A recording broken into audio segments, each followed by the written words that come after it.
मुत्तहदा अरब अमारात से जो पाकिस्तान को मराहत मिली हैं, जो पैसों के डॉलर्स के रिज़र्व मिले उनको शामिल नहीं किया जा रहा, वो उसके अलावा हैं 11 अरब तो आपने सिर्फ़ और सिर्फ कर्ज़ लिया है। सवाल ये खान साहब जांच पड़ताल कर रहे हैं तो ज़रा अपनी हुकूमत की भी जांच पड़ताल करें ना।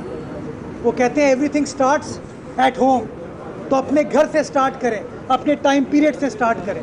वो आप करने को तैयार नहीं है। वो आप क्यों करने को तैयार नहीं है, इसके बारे में भी मैं आपको कुछ गुजारिशात पेश करता हूँ। ये दूसरों के ऊपर सदाकत और बदबयानती का इल्ज़ाम लगाते हैं, दूसरों को कहते हैं तुम गलत हो। मैं सादिक और अमीन हूँ, मेरी सियासी जमात सादिक और अमीन है,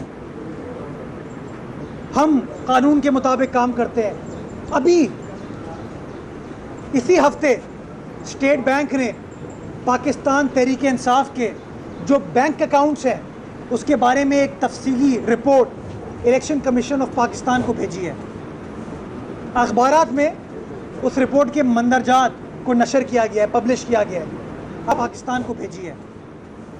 अखबारात में उस रिपोर्ट के मंदरजात को नशर किया गया है, पब्लिश किया गया है। अगर आप वो रिपोर्ट पढ़ें तो इस रिपोर्ट में आपको नज़र आता है कि तहरीक इंसाफ ने मदीने की रियासत के सिपा सालार की सियासी जमात ने 18 ऐसे बैंक अकाउंट हैं जो कि पाकिस्तान तहरीक इंसाफ के नाम पर हैं, उनको डिक्लेयर नहीं किया। 18 ये इल्ज़ाम लगाते हैं दूसरों पे, ये ताने कसते हैं दूसरों पे, लेकिन अपने बारे में कभी कोई तफसील नहीं बताते। मैं सवाल पूछना चाहूँगा, अभी तक कोई तरदीद नहीं आई है इस चीज़ की कि वो 18 बैंक अकाउंट किस पर्पज़ के लिए कायम किए गए थे, कौन से ऐसे चंदे थे, कौन सी ऐसी डोनेशन थी, कौन सी ऐसी मनी लॉन्ड्रिंग थी जो आपके इन 18 अकाउंट्स के ज़रिए हो रही थी।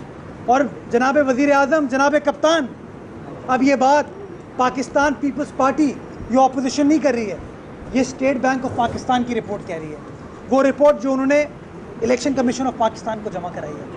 थोड़ा सा जवाब अब वक्त आ गया है खान साहब, आपको देना पड़ेगा।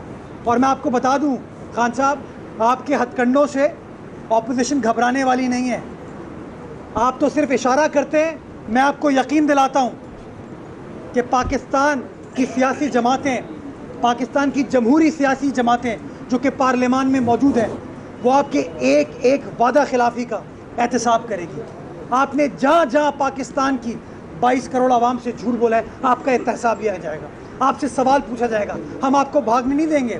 जिस तरह आप मशहूर है कि दीवार फलांग के भागे थे ना, हम आपको अब भागने नहीं देंगे। मैं समझता हूँ कि वक्त आ गया है कि सवाल जो चेयरमैन पीपल्स पार्टी जनाब बिलावल भुट्टो जरदारी कौमी असम्बली में